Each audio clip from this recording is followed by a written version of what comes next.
Hello, this is John Majori, and this is the Majori on Bowie YouTube channel, where I have a new interview every week that has something to do with David Bowie. And for daily content, visit the blog, www.majorionbowie.com, where I have new content every single day that almost always has something to do with David Bowie. Today, I'm very excited to be joined by a very special guest, Don Klees. Don is the author of On Track David Bowie, 1983 to 2016. You see the book cover right up on the screen. It's part of the On Track series of books from Sonic Bound Publishing that examines artists' entire output, track by track. David Bowie gets two books. A different author wrote the book that covers the period before 1983. But I was especially excited to talk to Don because 1983 is really the year that David Bowie entered my life, in the sense that my mother took my sister to a Bowie concert, part of the Serious Moonlight Tour. And after that, every new video, every new song, every new album became an event in our household. And then by 1987, I became a huge fan, and the rest is history. So this period is really the period of my Bowie. So I was particularly interested to talk to Don, the author of a book that focuses on the second half of David Bowie's career. Don has written two other books for Sonic Bound and has appeared in various anthologies. His writing has appeared in various anthologies. And the dust jacket of the book claims that he literally makes a living watching television. That, of course, was the subject of a song off of Station to Station, which this book does not cover, so we're not going to talk about that. But welcome, Don Klees. Thank you very much for joining me. Thank you very much, John. I appreciate the invitation, and to be referred to as a special guest when you've been talking to folks like very recently, like the amazing Donnie McCaslin, who's just an incredible musician. That is high praise indeed. Also a little bit nerve-wracking because now I've got something to live up to. No, it's not that I worry about squandering potential. It's just the question of, did I have potential to squander? So we'll see.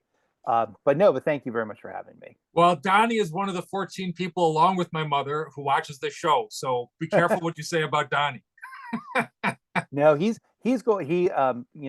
It's funny because back in June of last year, one of my sons and we went to see him perform the Black Star Symphony at the Kennedy Center, and with many of the musicians who were involved in recording Black Star and the National Symphony Orchestra, as well as guest vocalists, one of whom is Gail Ann Dorsey, who of course plays a big part in the story of Bowie's career, the part of Bowie's career that I talk about in the book. And it was a tremendous experience. And actually, one of his comments about working with Bowie on Black Star, I actually specifically, I managed to, get transcribed down to put in the book. And because I was working on it at the time, I was like, oh, that's got to go in the book because it's such a great quote about him.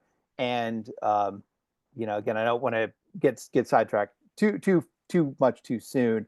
But I think, that's just indicative of I think the quality of people that Bowie embraced working with, and honestly, I am hard pressed to think of any other major kind of popular artist who consciously decided to work with people who are artists in their own right. I mean, right.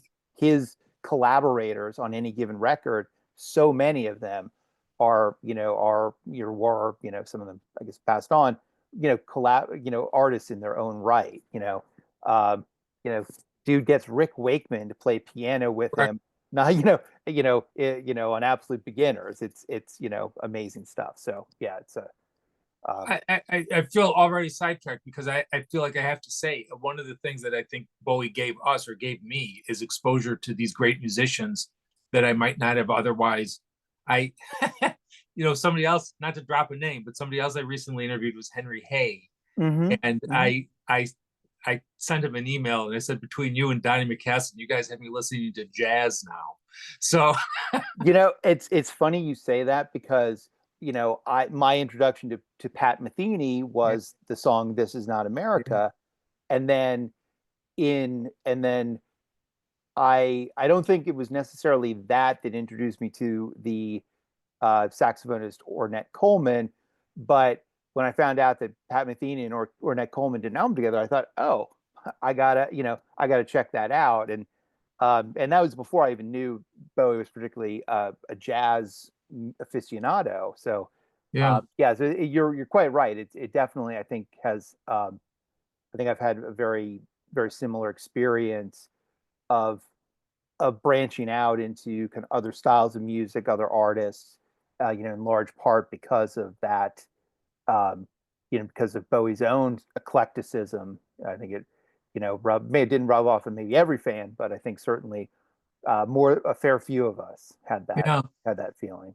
So to paraphrase Nathan Adler, we're getting ahead of ourselves.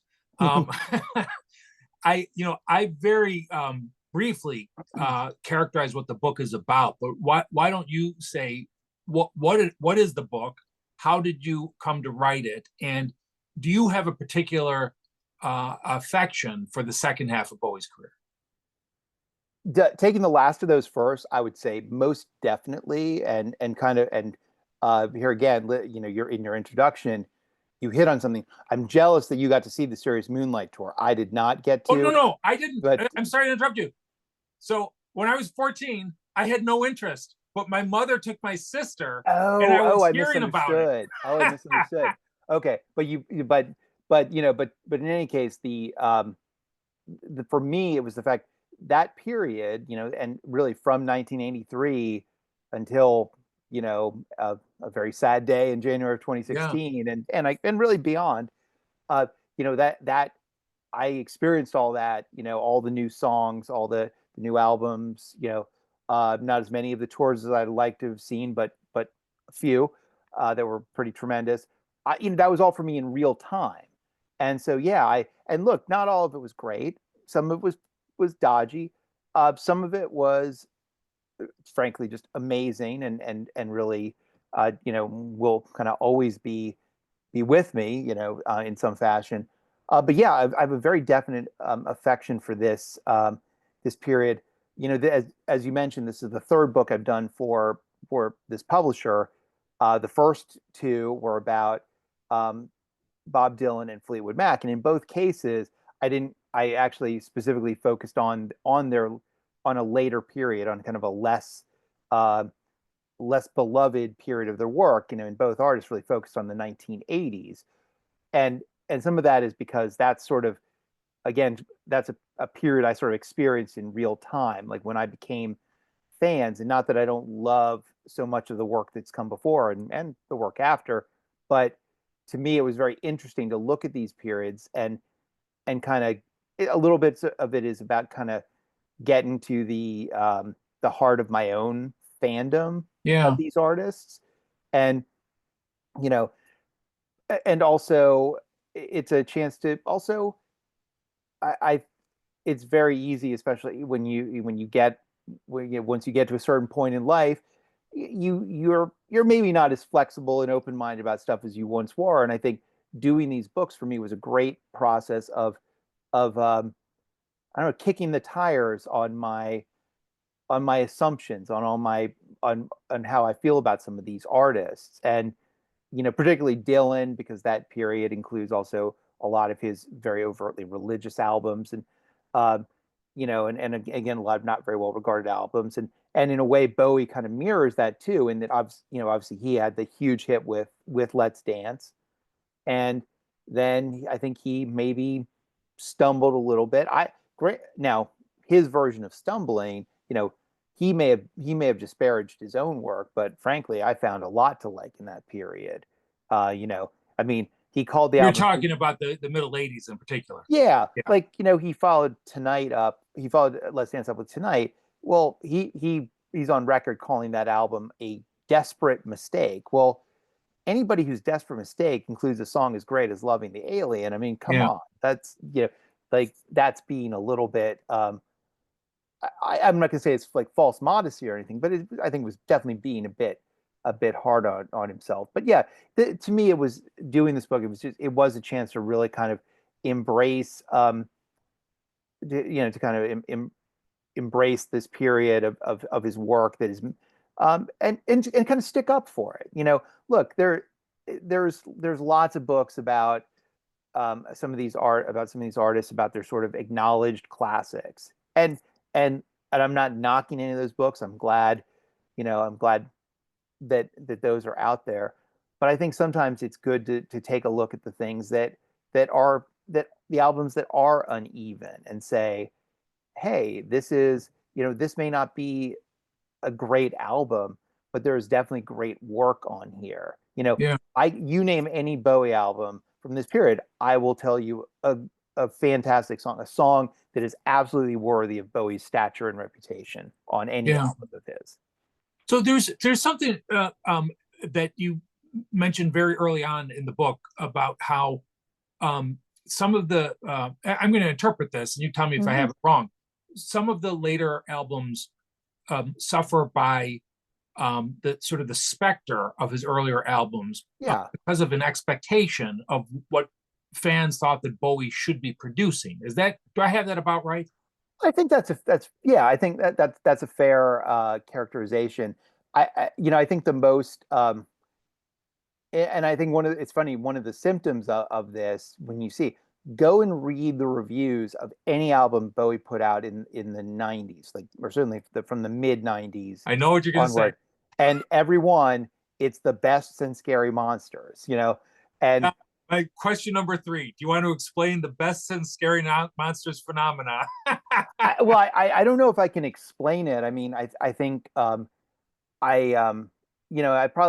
I really kind of got the bug of writing about music very much in earnest, probably coming up on a decade ago, when a friend of mine who runs a website called Culture Sonar just asked me to contribute some stuff. And as it happens, my first piece for him was about David Bowie.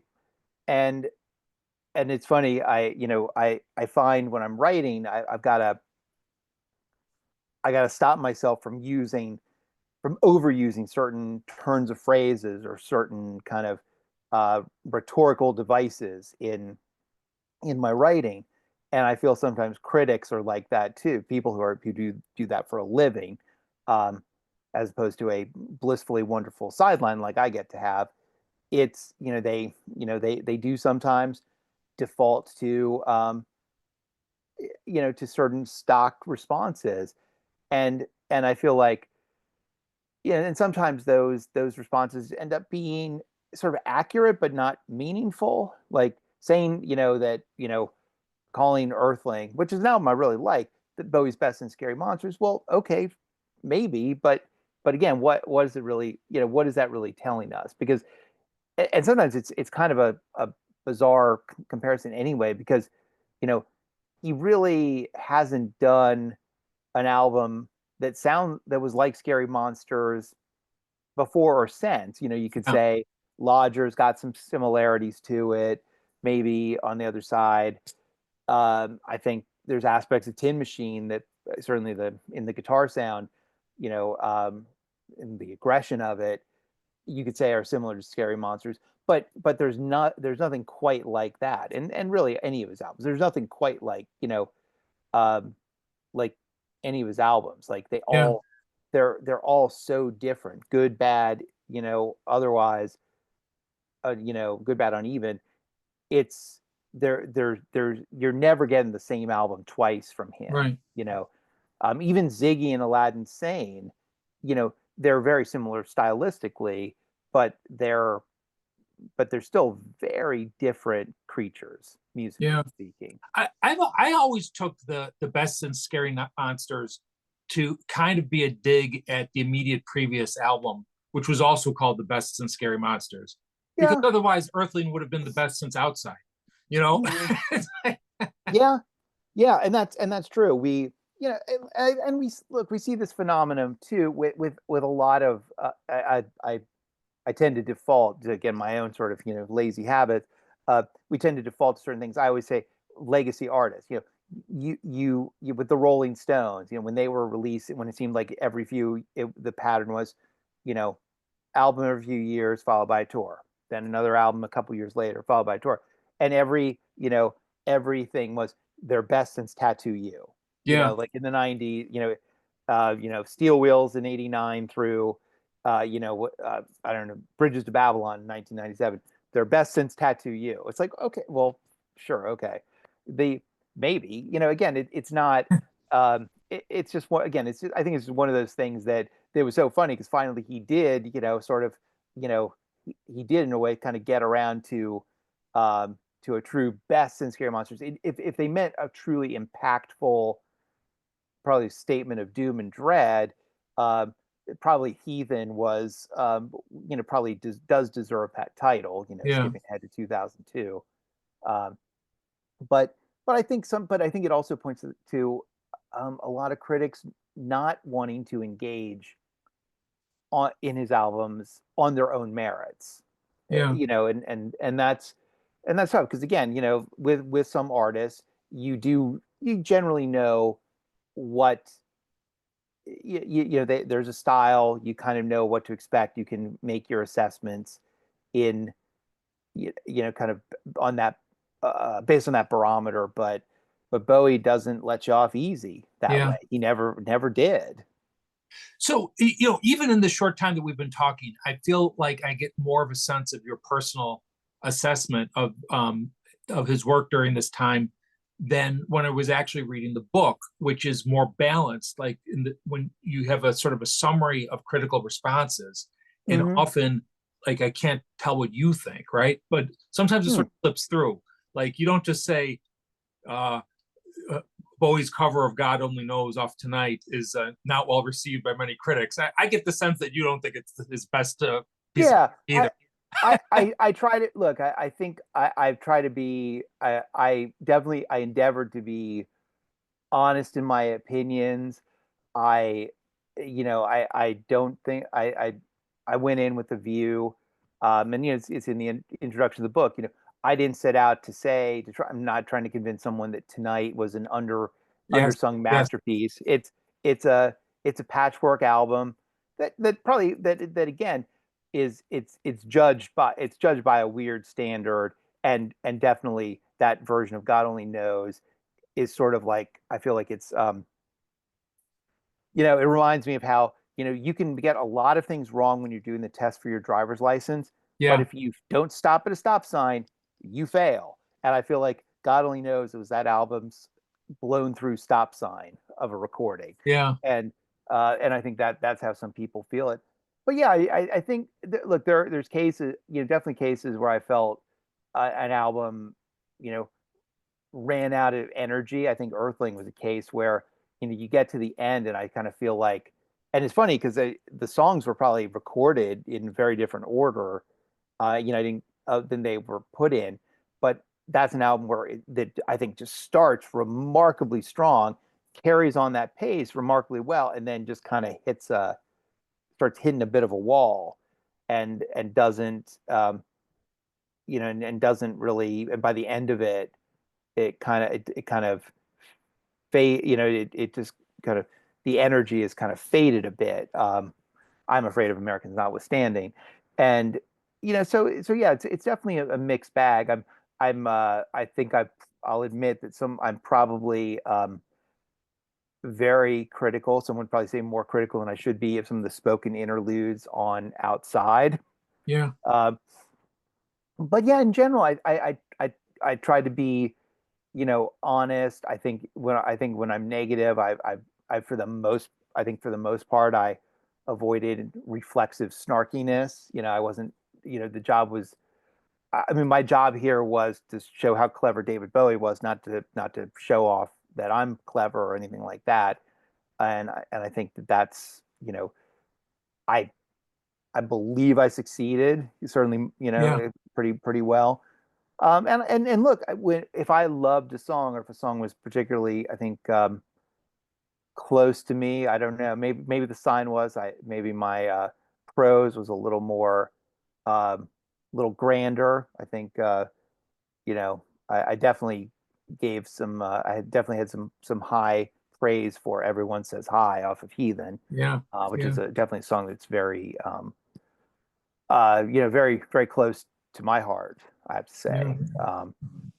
say. But yeah, He, I think I think I was trying to give a full picture to be I think honest about the album's merits, and but also to acknowledge where where maybe he just put a foot wrong. yeah.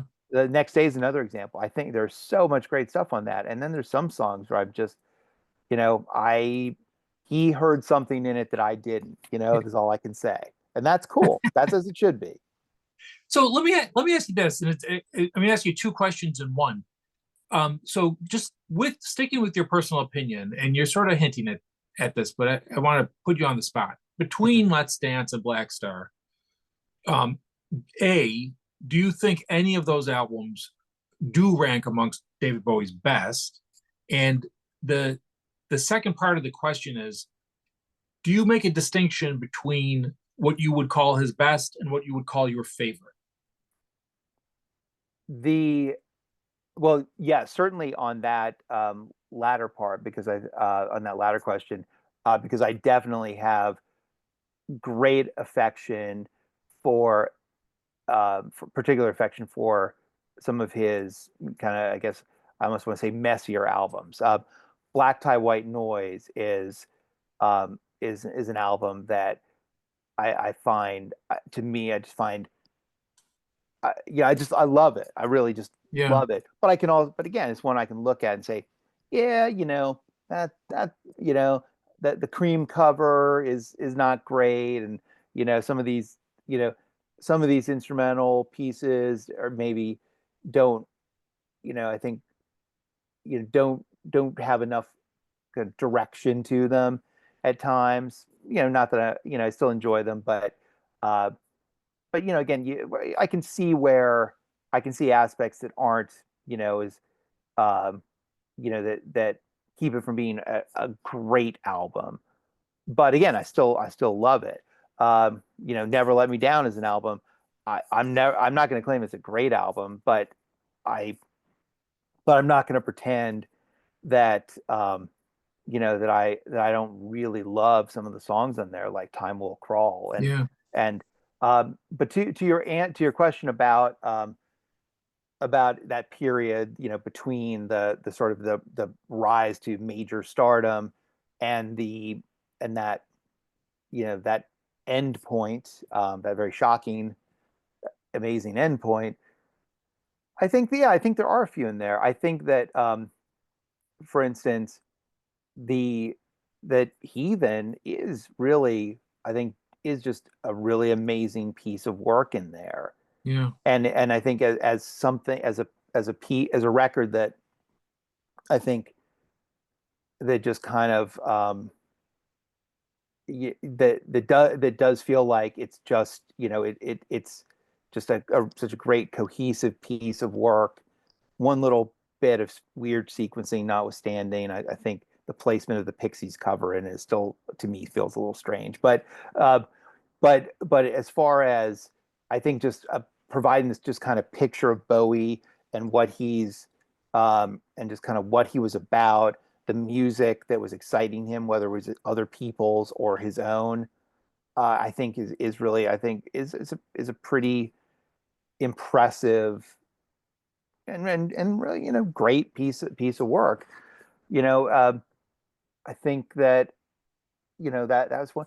The Next Day certainly is also another one. I think that that is, again, one or two songs that I think, that I think maybe aren't quite, are quite as good. I think The Next Day is one. What I would say about The Next Day. I think The Next Day needed, like, there's a great album, an absolutely great album The Next Day that's just one or two songs away from being it. And when I say, and usually you say adding one or two songs. In this case, I think it would have been addition by subtraction, because I think there are a yeah, couple pieces that really, to me, just are not, they're just not they're not musically interesting enough on the same level as as the best songs on an album. I mean, yeah. look, the standard songs like "Where Are We Now" and "The Stars Are Out Tonight." So it's tough. I get it, but the Boss of Me just doesn't quite cut it, for my tastes. Where are we now? I think is one of the great Bowie songs, and I think now I'm giving you my opinion, As you and should. I want to hear from you, but I think it's such a great song that but it got sort of overshadowed by so it was released by surprise, and then the Yep, whole album came out, and I think that the just the existence of the album sort of overshadowed this one song, which is really a standout song. And then by absolutely, Black Star absolutely. around, right? It's like you know, Yeah. I, I very rarely do you hear. I'd I'd figured, I mean, honestly, I thought he was done. I Yeah, mean, until that day, yeah. until that song, I thought, again, I figured, well, as the years went by, and I thought, you know what? And I was like, you know what? That's cool. Reality was, and particularly, and ending with the song "Bring Me the Disco King," which I Yeah. thought was just such a great um, a reflection on life and mortality and all of and the past, coming to terms with it. I thought was just such a. I mean, like, to me, if that had been his last word, I think that would have still been an amazing final, Yeah. way to end it. But hey, he had a knack for surprise, and and that, I guess we're fortunate for it. So there's two other things about that were happening between well during the time that you were covering in this book that I think in my way of thinking might have affected the way that his works were received. And the one was um, Let's Dance comes out uh, right when MTV was both young and also really sort of at Hmm. peak, and it had this sort of a homogenizing effect. Everybody saw Michael Jackson's Thriller, right? Everybody saw, the Dire Straits video, right? And everybody Hmm. saw Bowie was really this was another area where he was an enormous innovator. And I was thinking, you know, even for tonight, the release of that mini movie of Blue Jean, Hmm. it was this unifying experience that everybody could talk about.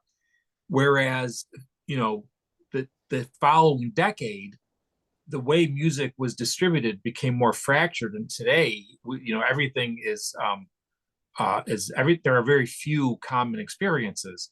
So, just what do you, do you share that view that the way his albums have been perceived has something to do with how they reach the rest of the world? Yeah, yeah. Broadly speaking, yes. I think the thing, I think, for Bowie with MTV, and I think it was, and I think it was true of a lot of his peers at the time, was that, because, I think, MTV, when they started, they desperately needed content, Yeah, and so he provided that. And so a lot of these artists who had been around for a long time, some of whom had been kind of early adopters, so to speak, of music video, like Bowie, were able to, I think, jump in, feet first, and then, and of course, with Let's Dance, they were just, very, very cinematic in their own way, not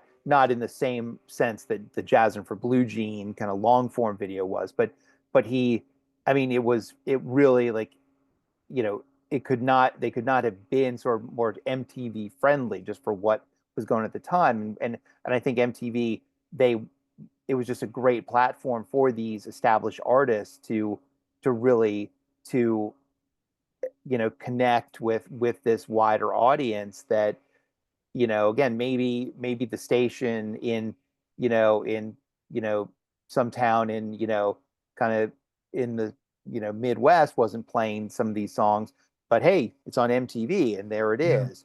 yeah, And but I think, but also that constant flow, though, once it picked up, I think certainly by the mid 80s, I think that turnover of artists, I think a lot of artists had, maybe it was, because it was sort of very often on to the next thing and on to the next thing.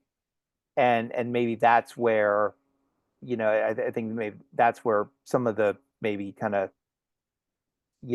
sense of, you know drifting a little bit maybe happened, because it wasn't that, Bowie hadn't necessarily changed that much, but as you say, the business, the machinery, I guess you could say, had had changed. I think that maybe what helped Bowie come the 90s, what though, was I think maybe he had just hit that realization that the kind of pop music consensus that had existed for so long was breaking down. And I think he had, and maybe I just get the sense that he had kind of made his peace with that. Yeah. And I think my exhibit A for that a little bit is the tour he did for the Outside album, which, so that tour, in fall of 1995, when that tour started, the Outside album wasn't even out yet. Yeah. Like, so I think, maybe the first single had come out, but he's playing shows, that lean heavily on an album that nobody's heard yet. Yeah. He's, the show I saw on that tour in September of '95, the closest thing to a hit in it was when he he sang Scary Monsters and Super Creeps with Nine Inch Nails. Yeah. You know, so I Where think did you see the show? it was actually Hershey, Pennsylvania. I saw Pittsburgh. Oh, cool. Yeah, it's a and look, and I love that show. That is, of Yeah. the four times I got to see Bowie live, that show was my favorite. Yeah. Absolutely my Yeah. favorite, because and it was a show. It was the one time I saw him just by myself. And it was great because I didn't have to worry about, is anyone else going to dig Yeah. these weird, deep cuts from the catalog? Is anyone else going to care? Is anyone else going to be so thrilled that he played Jump, they say? And I Yeah. didn't have to worry about that, and it was fantastic. And actually, Nine Inch Nails is pretty awesome too. I was one of maybe 10 people in that arena, or stadium rather, that actually wanted to see both Bowie and Nine Inch Nails. So I was in heaven. And but no, I think as things went on, I think that's part of why he created BowieNet. Yeah. I think he understood that traditional, again, he kept making videos, he certainly kept releasing singles, but I think he knew, I think he did have the sense that the internet was going to become, just so crucial in how people access music. And it probably didn't take quite the shape he envisioned, but that's the nature of prophecy, I suppose. And but I think it probably worked out for him, because I think he had made his peace with the idea that he had to make music he was happy with, and let the audience, find it and embrace it or not. But Yeah. but I think he realized that he couldn't be all things to all people. He had to be himself first, and then, let the audience make their own judgments. You mentioned Earthling, and you said it sort of peters out at the end. I have thought that that is the last album that he did where he was trying to sell it to younger people, and then Ours comes out, and it's really, I remember when it came out, I was disappointed with it. Today I think that there's more to it than what I thought at the time, in part because I'm 56. it, Hmm. it is a middle-aged man's album. It's not. Absolutely, Yeah. absolutely. And I think that speaks to my point a little bit. It's, you know, he, not that he wasn't still interested in some of these other styles. The obviously, his, I think he was clearly genuinely interested in industrial music. You don't get a song like Hello Space Boy, or The Heart's Filthy Lesson that, you know, without that element in play. And likewise, some of the dance styles he embraced on things like Little Wonder are in there too. Um, but yeah, I think so I'm not suggesting that Outside or Earthling were not him being himself, but you could definitely sense with Hours that it was a case where he felt this drive to have an album that was, that seemed more reflective of. There's a great comment about, he talks about one of the songs on, and I think it speaks to a lot of the album. It's the overall album. that he said of that it infers autobiography. That he's Mhm. not, he's not literally, telling you about his life, but he's definitely creating that persona in it. But that seemed to be how he worked these ideas out. He would do it in a with in a more metaphorical, sort of obfuscated approach. And that's um, which is good because I don't necessarily need somebody singing to me from their diary. Yeah, yeah, yeah. So I want to ask you. I was going to ask this as four different questions, but I'm going to ask it as one. Just being conscious of time. Um, Counter historicals. Hmm. So I'm going to let me lay them all out. Okay. How would Black Tie White Noise have been received had it come after Let's Dance instead of tonight? So that's the one. Second, Palace Athena, which is a song off Black Tie White Noise, Hmm. was released in clubs without Bowie's name on it, to see if it would be do better without people knowing who did it. How do you think it would be received today if it was released without his name versus with his name? The third is if Outside had been released between Lodger and Scary Monsters, how would that have been received? And then the final one, and we've already spoken about Heathen, and spoiler alert, I'm going to ask you to come back and we could just do a Heathen show. But That would be fun. That would be fun. but if Heathen was Bowie's last album, if he passed away shortly after Heathen came out, would that be so? Your book chronicles how it got great reviews at the time, but it's still not thought of in the same league as Black Star. Would it be if that was his final album? It's yeah, that's I'm trying not to you know, I seem to be defaulting a lot to taking the or the last question first. And but that's I think Heathen's gravitational pull just getting us here. I think that because Heathen felt in some ways like a more as a sort of the quintessential Bowie album. I think honestly, if the next day had been his last album, you would I think maybe also had a similar view on this that because those are both albums that Yeah, I think that felt a little more like this sort of consensus view of Bowie's work. Now, for my part, I happen to think Black Star is every bit representative of Bowie's work because yeah, to me, it's for me, the title song is kind of like station to station 40 years later. That like that's to me, I sort of see it um as kind of that same continuum. In the same way that station to station just fused all these disparate elements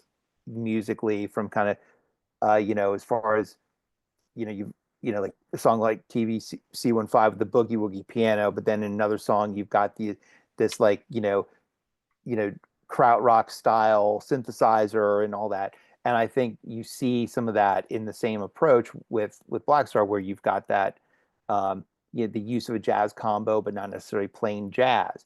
Like that same again sort of eclecticism that just was became the alchemy of it all turned into something that was I think totally Bowie, but also not as sort of but not maybe what the mainstream sort of you know the classic rock heritage view speaks to. Heathen, like albums like Heathen the Next Day, I think feel more a piece of that sort of classic rock view. Like all these artists, there's the classic rock view of that. Like if I talk Tom Petty, you could you can easily name 10 to 15 songs that's like the classic rock view of Tom Petty. You could do it with Bowie. It's Most of Change is one plus a bunch of other hits. um, so I think that an album like Black Star challenges that consensus a little bit. um, I think it was a good note to end on because people would say, hey, he was daring to the last. But I think Heathen would have probably fit a lot of those tributes at after his passing felt they were, and look, they were done as sound bites for the evening news, so they are what they are. it was, but it was definitely, meant, for easier mainstream consumption. And I think Heathen, in its way, would have lent itself to that if that had been his final, um, final word. The question, the semi-anonymous release of Palace Athena. I'm jumping around a little bit now. It's a tricky one. It seems like whenever rock stars do the sort of anonymous release, it never it never makes a dent. So I'm going to say it probably wouldn't have made a difference. Uh, Yeah. it would have the question of if he had gone right back in the studio, with Nile Rodgers after Let's Dance and done, like if there was some personal friction between Bowie and Rodgers that also led to them not, which is why they didn't work together, for a while. And hey, I talk about it in the book, but Yes, you do.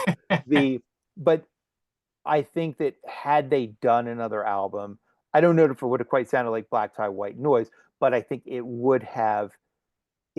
maybe would have, um, been, in some ways, a more experimental record than what we ended up getting. And it would Okay. have been interesting, and it would have been interesting to see how Black Tie White Noise as a record could have done with proper record company support, because it would have had EMI behind it at the time instead of in the US. Of course, his record company that released Black Tie White Noise went bankrupt like a month after the album Yeah. came out. So, so that I think would have, so I think that album would, it's hard to say what the critics would have made of it at the time. I do think it would have been probably more respected than Tonight, and I think it probably would have sold comparably well. And so maybe that could have been a really interesting. That is kind of an interesting, little what if, sort of scenario there. Not to interrupt, but the reason I asked that one is just my own theory is that if the exact album, Black Tie White Noise, was the follow up to Let's Dance, the exact album, I think it would have been a huge hit. And I think that it wasn't as much of a hit because of Tonight, Never Let Me Down, the two Tinish Well, albums, yeah, you know, yeah. Well, it was, which by the he way had a I hard like time breaking personally. through. It was, yeah. I mean, because his reputation was at a, it was kind of at a pretty low point in the U.S. and Yeah, you know and um so yeah, I know it's a fair point. I think, again, I think that it would have, again, what we would have seen was that he probably could have made, after Let's Dance, he probably could have made a fairly eclectic, and also get very personal album like Black Tie White Noise is. Probably could have made it a hit because he would have, I think, had the company behind him, and they would have pushed it. They would have found, probably, found some common ground, maybe, um, in parts of radio where, he probably could have found, a song like, Don't Let Me Down and Down or Miracle Good Night probably would have done well on an adult contemporary station. I don't yeah, know if, things like that. It would have, um, again, to me, a song I've mentioned in the book, that it's funny how, you have some of these unabashed love songs on Black Tie White Noise, and they were coming out around the same time Rod Stewart is, having a huge hit with Van Morrison's "Have I Told You Lately." It's like yeah, there's no reason that couldn't have or shouldn't have been Bowie. The vocal performance was every bit as good, if not better. And the song, actually, it's a really good Van Morrison song, so I'm not knocking the song, but, um, the song was similarly kind of, heartfelt. So yeah, it's, again, and, outside between Lodge and Scary Monsters, that, I mean, that would have been fascinating. I mean, I think that would have been a fascinating piece of work. It, at the time, what I would say is it would have obviously been a double album. Bowie never released a quote unquote double album other than live yeah. albums in his career. So I think that would have been, I think that probably would have been his real kind of, you know sort of magnum opus. There, to have an album like a concept album, like Yeah. outside, really a full blown concept album beyond what he had done with Ziggy, certainly. I think it would have been fascinating. So Don, there's so much that we haven't been able to cover, and again, I'm conscious of time. I want to ask you two closing questions, and Sure. I'm going to keep you. I'm going to have you back. No, that'll be You'll fun. come back, but I know you're working on. We had a before we did this interview, we had a series of emails, and you're working on a project. Can you tell us about that? And then let me ask you both that question, and then the final question, which I ask everybody, is what is your favorite Bowie song and album? Cool. But answer the second one second. Yeah, we'll do. So yeah, it's the book I'm working on next, and it's I'm working on with a friend of mine who is a longtime journalist named Chris Coker, who he recently did a book about the Kinks, and instead of a traditional music biography, this collection is called Thank You for the Days. It's also from Sonic Bond Publishing, available in the U.S. via Amazon, Barnes and Noble, all the kind of outlets you'd expect to be able to get it from. It's a collection of stories from the fans' perspective. So it's the fans kind of relating their very particular memories of the band and kind of what the band's music has meant to them over the years. From the early '60s to kind of the present day, even though the band has not really been together for a while because the Davies, I mean, the brothers in Oasis only aspire to the fractious relationship that Ray and Dave Davies have, of course. Um, and so, talking with Chris, who's been one of the people who's good enough to read some early versions of material for this on track book about Bowie, suggested, hey, what do you think about maybe applying that approach to David Bowie? It's like that could be fun. There have been books about Bowie. I myself was involved in a collection called Me and the Starman, which is a collection of essays about various David Bowie, work. I was, frankly honored to be asked to write about Black Star by one of the editors. So uh, it's the idea here though is I think to maybe do a more kind of not a a kind of comprehensive, ideally comprehensive kind of oral history of Bowie's work, kind of trying to cover every period with hopefully very unique, heartfelt recollections by fans about, kind of that moment that some aspect of Bowie's work really kind of touched their life. And, and so the if folks want to get more information about it, they can. My Instagram handle is DP Klees, DPKLEES, and there's a posting about it there with guidelines and all that good stuff. Um, but yeah, I mean, it's pretty wide open, except we ask that entries be 250 to 1,000 words. That's about as prescriptive as we get, except that we figure we kind of want positive stories about Bowie. I mean, because the idea is to celebrate kind of Yeah. the positive impact that this amazing artist had on people's lives. So that's about as prescriptive as Chris and I wanted to get on that. We are asking for folks to get entries in by June 30th, with the idea being to get the book out next year. We don't want to dwell on Bowie's passing, but obviously next year will be 10 years since that event. Uh, but that's where we're at. And to the second question, it really is almost one of those things where I could have a different answer Yeah. of kind of every day of the week. Everyone Uh, says that. yeah. Um, I will say though that for the period I am covering, that's my get out of jail free card because that pre Let's Dance period, I would have a different. I would I would pick a different um, piece from that. Um, I would probably have to say that the favorite album does end up being Black Tie White Noise because to me it Yeah. just sort of it was that moment where I felt like I've seen all the potential Bowies on display. I mean, who needs a multiverse when you have this album to just kind of see all these facets of Bowie and his work? Yeah. Um, but to the question about favorite song, um, I alluded to this one before.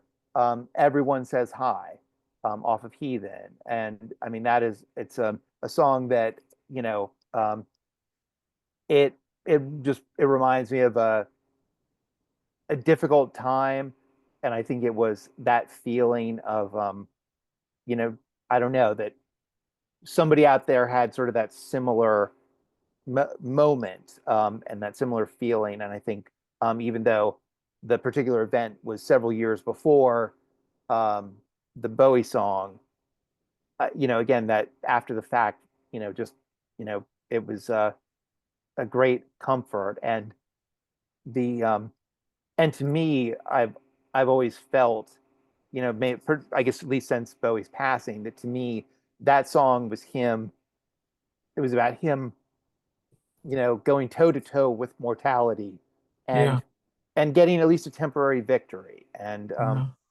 And that, and maybe that's a silly idea, um, but that's my, you know, and I'm not sure exactly what my own contribution to this book I just described is. It may very well be about that song. Yeah. It may also be about playing Dollar Days from Black Star on a loop over and over again that weekend the album first came out, and why that song continues to haunt me. But that's another matter.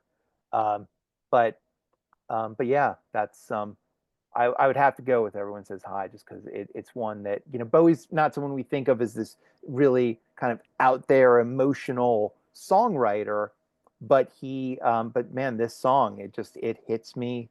Um, it just hits me where I live, Yeah. as they say. Beautiful song.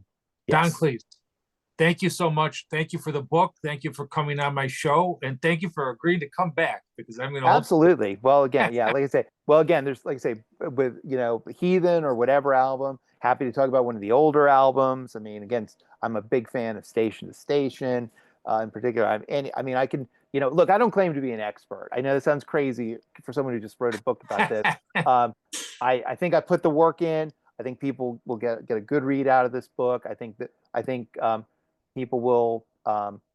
Hopefully people may find some information they didn't have before. And I think also they'll come at it with a perspective that maybe will, kind of maybe help them see some of this work in a new light, and maybe stuff they didn't like as much, they might find a new appreciation for. And if that happens, I think that's just, fantastic. Yeah.